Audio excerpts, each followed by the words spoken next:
Thank you all so much for inviting us to come out. I'm Cindy Hancock.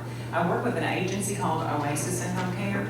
I'm here tonight representing the Alzheimer's Association. I'm very involved in the Alzheimer's Association. It's a cause very near and dear to my heart, unfortunately.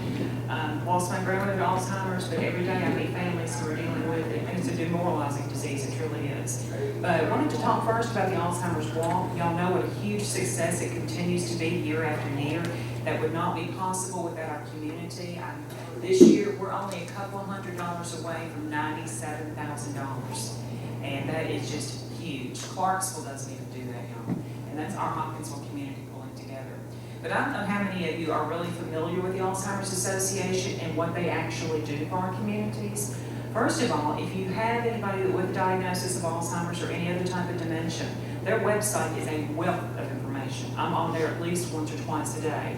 Their website is alz.org, but you can also call the 800 number, and that's on some of the brochures and things as well too.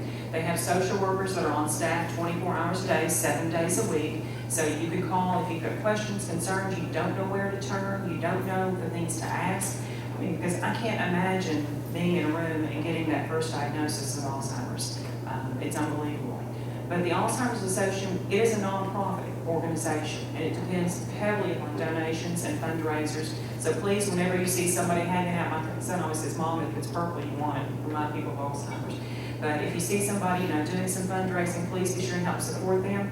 I did put together some figures because I know with all of the nonprofits and so forth, there's always a concern: where does the money really go? I mean, we all think about that. If we're making a donation, is it really going for the research, for funding, or is it going for administrative costs? 78% of Alzheimer's care and support goes for care, research, support, awareness, and advocacy. 78% of the annual budget. Only 6% goes to admin costs. So that's something I always like to throw out. The association is willing to come out at any point in time to speak to families, to speak to organizations about the services, and to talk to them about the disease. I'm a firm believer if you are involved with it and you're caring for someone or it's a friend, be sure to get those people involved in a caregiver support group. And I've got brochures back here on all the local support groups that are going on in Tennessee as well as in Kentucky as well too. It's the disease itself, and I hope none of us ever have to go through it. But do you realize one of us, every 66 seconds, one person is diagnosed with Alzheimer's? 2 years ago, that was 1 in every 68 seconds. Right now, 1 in 3 seniors are dying with Alzheimer's or another form of dementia. And I don't know about y'all, but that's scary. I mean, those are startling figures. And when I look around in a room and it says now that 1 in 3 of us are going to be diagnosed, and of course you go 1, 2, 3, is that me? But that's why we fight so hard for fundraising so that we can help find a cure. Years ago, if you've got a diagnosis of cancer, we literally thought, okay, you know what, we're writing it off now. But now we've got cures for those diseases. But Alzheimer's, there's nothing to stop that disease. Nothing. Some medications can help possibly slow the progression, but that's all it does. It slows the progression. It does not stop it. It's amazing to me, too, because when I go out and visit with people, it's amazing that some of the people that are affected by this, physically, they are fine. I mean, they can get up and run and walk better than any of us here in this room. But Alzheimer's has taken the disease hold of their mind, and they're slowly losing their memory. And when you talk about losing your memory, I think a lot of people aren't aware that not only do you lose your memory, but you lose your capability to remember how to do even basic things. And when my son asked me one day, he said, "Mom," he said, "how could you forget to eat?"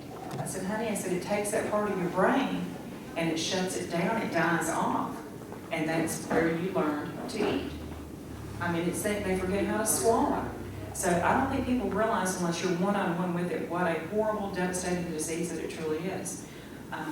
And the biggest concern I usually have when I'm talking to families, I don't worry as much about the loved one that has it. I worry about the caregivers. Because the caregivers are carrying the sole brunt of caring for their loved ones. And there's very few avenues out other than paying somebody privately. Medicare's not going to pay for somebody to come in. I know you do have the Cornell Memory Center here, which is tremendous, and I think most of you here are familiar with that.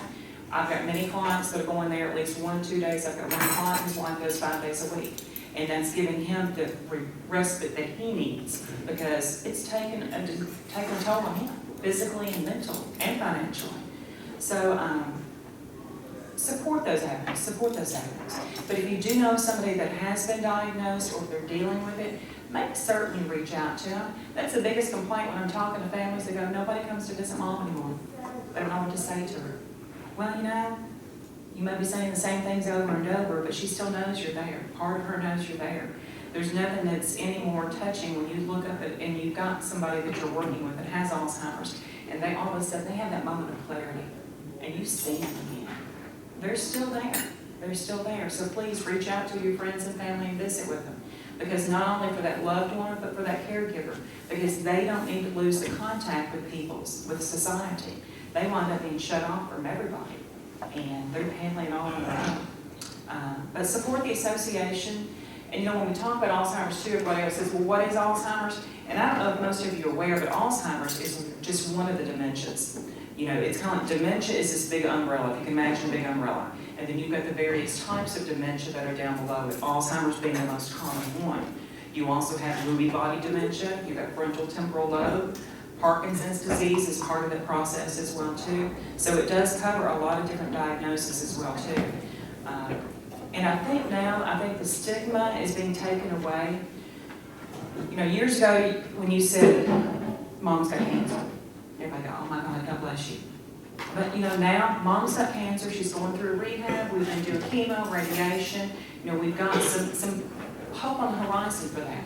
But now if somebody says, well, you know what, my husband was just diagnosed with Alzheimer's, everybody just says, God bless you. They don't know what else to say. And a lot of people aren't even willing to speak that out to the general public. But thank goodness we've got people like Pat Head Summit, Glenn Campbell's family, all of those families that have been diagnosed that are speaking it out. So it's not the stigma anymore, because it's a disease like any other disease. It is a disease that does kill people. So just make sure too that you are kind of broadening your horizons in that. Don't be afraid to talk to somebody that has dementia or Alzheimer's. Sometimes it's just a matter of touch. Sometimes they just want to be touched. So just reach out. But the association is there 24 hours a day. I've also left Aileen French's business cards on the back table. She is a wonderful, wonderful resource. She is great to come out and speak to people one-on-one. She does have the holiday coming up, and I think y'all said it was too late for the newsletter, but she is doing a Creating Positive Holiday Experiences with a loved one with dementia. And the date on that for Hopkinsville is November 8th from 10 to 11 in the PAD office here in Hopkinsville. You can call the 800 number on the brochures to register for that, or if you just get with Aileen, or even for that matter, reach out to me or anyone else. She also she's going to be doing something I think in January, Healthy Living, tips from the latest research workshop, how to prevent or delay dementia with info based on research, and that's going to be in January at the PAD office, I think, as well, too. And I know we're going to have guest speakers that day and do a lunch provided for everyone as well, too. Anybody have any questions? I spoke not too long ago at Kiwanis, and I was told that they were a very quiet group and didn't interact, so I brought a ball, and I threw the ball out. And every time I throw the ball out, you got to answer. You were there, weren't you, Phil? You got to answer the question. Make a guess at it. Because I do think that the more informed that we are about this disease, the better off we are. We've got to find a cure for it. Bottom line, we've got to find a cure. And if it's not a cure, at least something that's going to slow it down or pause it. Wouldn't it be great if we just put it on pause? Put it on pause and deal with it later. Anybody have any questions? Yes. I have a misconception about the fact that people die of Alzheimer's, but when you think about your body forgetting to do the basic things. I guess, is that why I've always thought of it as a mental thing. It is mental, but because what it actually does, the parts of your brain die off. And it can be anything from the part of the brain that you remember how to speak. You lose that ability. You're going to forget how to swallow. Maybe I know you think it's just this mind. How can you forget how to swallow? That seems like something that is just automatic. But they do. You forget how to eat. You forget those motions that were put in place. You forget the fact that, you know what, I need to get up and go to the bathroom. You don't have those sensations anymore. And one thing I do want to be sure and point out too, if you do have a loved one that all of a sudden their behavior just changes, and you go, oh my God, what happened to Mom? When I say behavior changes, they talking crazy, can't remember things, very incoherent, confusion, make sure you check to see if they've got a urinary tract infection. Do you know in the elderly that is a huge, huge cause? Sometimes people will think it's dementia, but check them for a urinary tract infection, because their body all of a sudden doesn't recognize the sign that, you know what, I may have a UTI, and all of a sudden that behavior is just off the chain. I've seen it so bad where they actually have to put people in short-term geriatric psych units for that purpose too. But your brain's killed off. You forget to do those functions. And you don't, how can you forget how to lift up your foot to tie your shoe? You forget it because it's not there. Somebody equated it one time with some of the deepest memories is a file cabinet. Your short-term memories are everything there in the very front, but the long-term ones in the very back of that file cabinet. And it's amazing too, if you ever see any videos on YouTube and so forth, where somebody all of a sudden is going in and they're singing to an Alzheimer's patient, and you can hear them humming along, especially old gospel songs with that generation there. There was a gentleman that used to do a radio show, and this was in Tennessee. He had forgotten everything else. Everybody had to do everything else for him. But when they would take him and put him in front of a microphone, he remembered what to do. And it's just like the back of that mind, you're just in just deep memories. And you'd be surprised how that does happen sometimes too. But talk to them, sing to them. Don't forget they're there. They're still people. They're still people.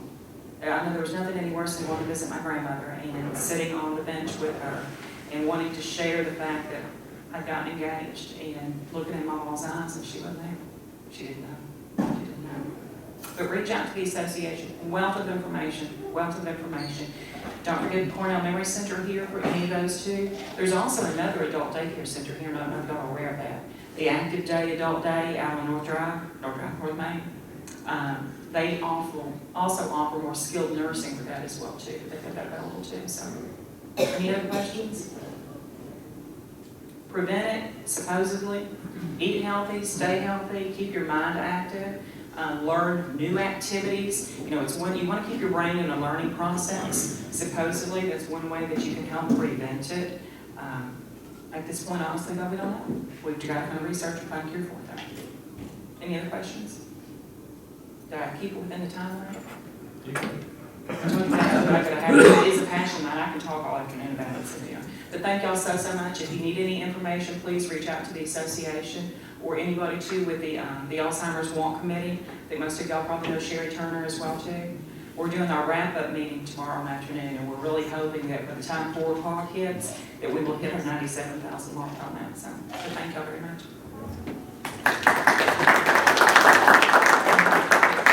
Your stuff too. I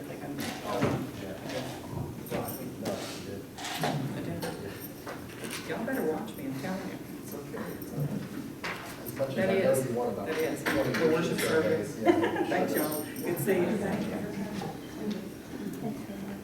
Thank you, Cindy. Appreciate you being here. And again, there are other materials she's going to leave over here on the table if you'd like to look through those before you head out tonight as well. So that's our cause for the evening. We've been calling these sessions Conversation and a Cause. And so tonight that was the community service being highlighted. And now I'm going to ask that Don Atwood come up tonight and talk a little bit about the Legacy Partners program that we're beginning here at First Christian Church, and I'll allow him to introduce John Wesley, who's also here this evening. Thank you, Nate.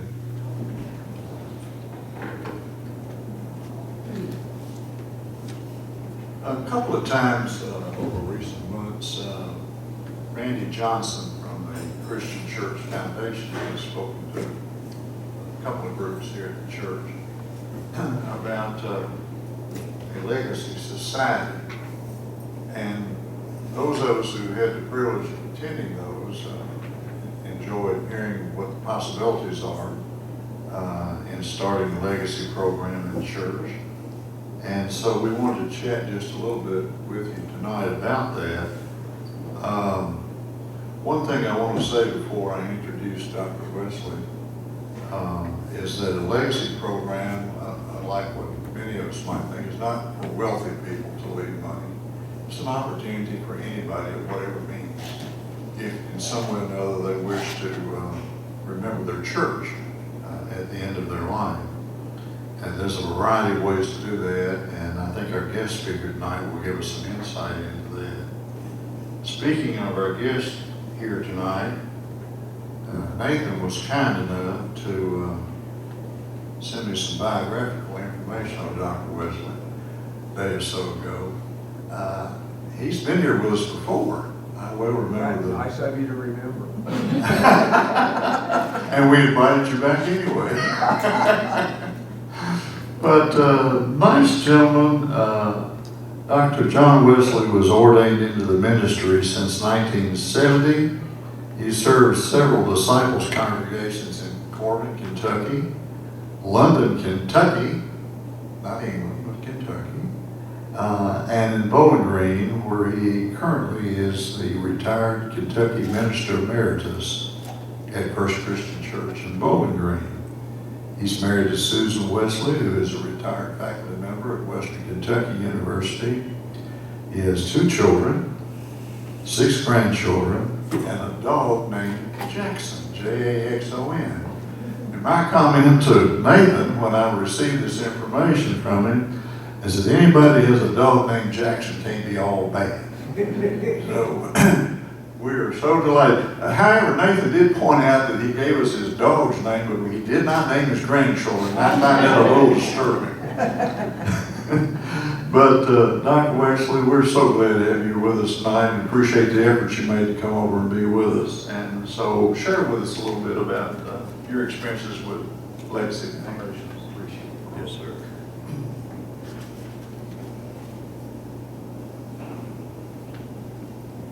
But I appreciate any opportunity I have to talk some about, you call them legacy circles, I want to call it the permanent funds in the life of the church, because for me that kind of defines more what we're doing. Excuse me for a minute while I define my document here. Okay. I do appreciate how hospitable this church has been to me, the times I've been over to preach and talk, and appreciated the fellowship and the food. I think I'd drive back over here every Wednesday night for this food. That was great. Appreciated the conversation about Alzheimer's. So I told Nathan briefly, rampant in my mother's family. So I know all about it, but because of that, I don't get to eat good food like that very much. My wife keeps me on a real strict diet. So I really liked it. So I want this to be very informal. I want to share with you kind of personally how I became interested in establishing a permanent fund at Bowling Green. That's the only church where I established a permanent fund for a reason. From 1970 until 1996, I really didn't think a church should have a permanent fund. I thought if you build up a permanent fund, that is money that's set aside and you draw something off of the interest, that what that would do is discourage people in the church from supporting the general budget, or discourage people when there was a capital need from giving to that. Well, you've got $1 million in the permanent fund, why don't you use that? And I thought that was a good argument. Maybe it was. But I went to a workshop in 1996, just before coming to Bowling Green, that was sponsored by the Christian Church Foundation, which is one of the boards of our church, one of the divisions of our church, that deals with helping congregations and institutions set up and then manage permanent funds. But I went to a workshop down in Nashville, and I came away from that workshop feeling like I had made a real mistake in ministry, in thinking that permanent funds weren't something that churches should be in. Now, what brought me to that understanding? I want to share that with you because I think it maybe will help you think about this in a little different light. May not like to talk about money around the church, but you know, resources are the means for ministry and for mission. And in the church, there's a lot of talk about being missional minded.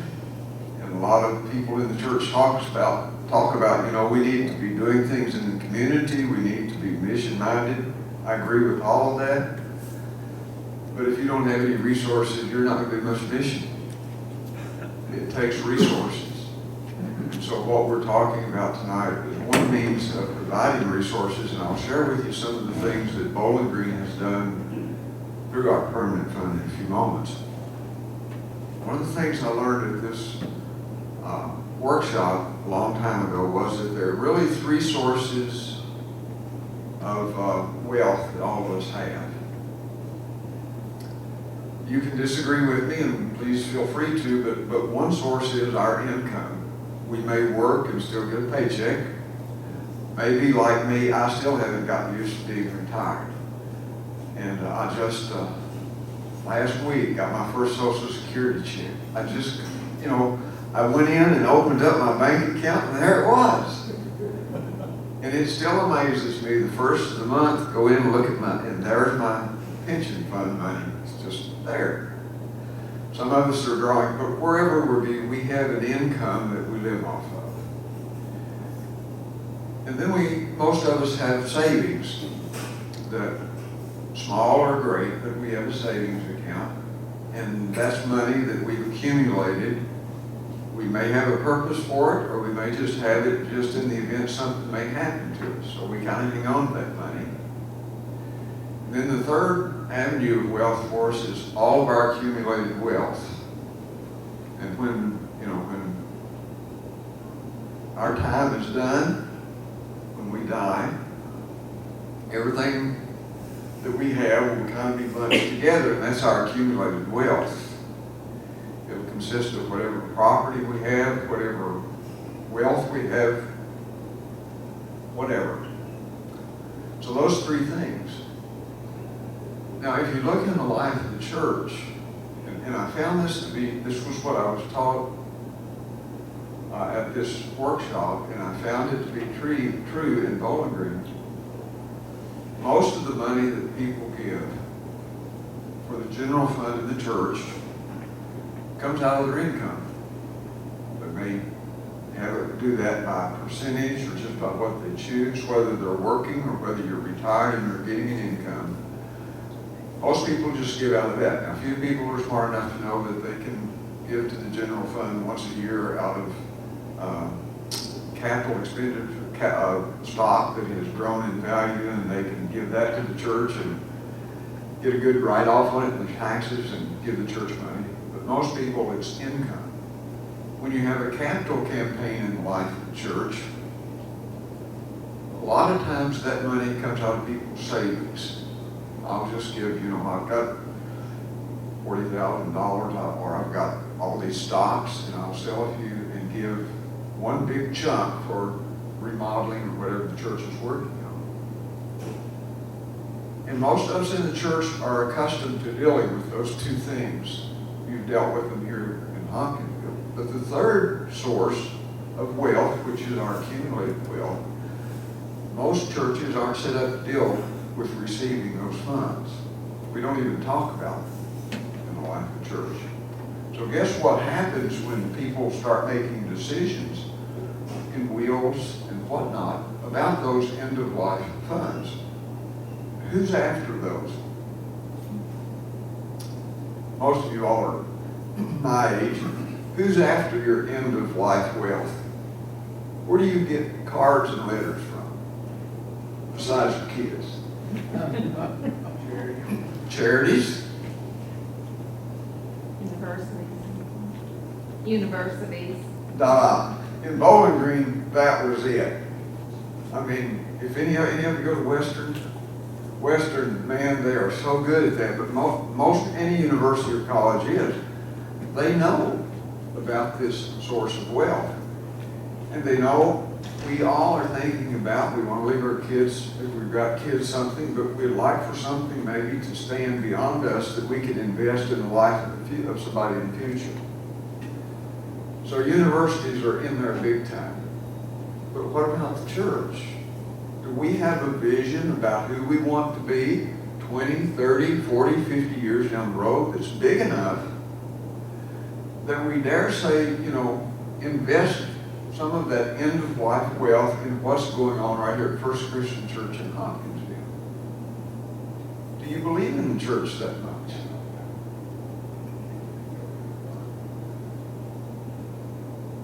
Everyone else is making the case that their organization or institution needs to have a life that goes on after yours does. I believe the church needs to have life that goes on after your life ends. And those end-of-life gifts can help make that happen. If a church does not have a plan to receive those or encourage those kinds of gifts, they usually don't come. And if they do come, one of the worst things that's happened to some churches has been that somebody's left them $1 million.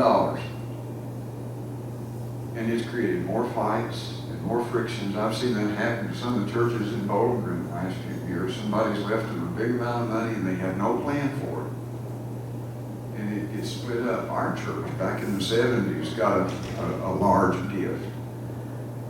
It didn't split the church, but the only place you can find, there's two places you can find the evidence that that large gift was given. One is there's a sign on the organ, and then once a year we get a note saying, who do you want to give a scholarship to at Christian Seminary in Indianapolis, because they finally just kind of divvied the money out because there was no plan. What we're talking about is establishing a plan on how you're going to receive the money and how it's going to be used, and how you're going to guard the corpus so that, if I give you $10,000, that $10,000 is going to be safe 100 years from now, and it's going to continue to do the work of the church every year between now and then.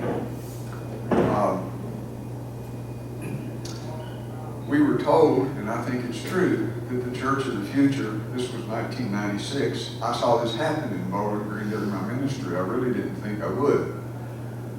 One, normal upkeep on an older building that's becoming more and more prohibitive for churches. Permanent funds can help kind of hedge the bet against that and provide resources for future generations to make sure that they're able to keep a building up and keep it able to do ministry in the community.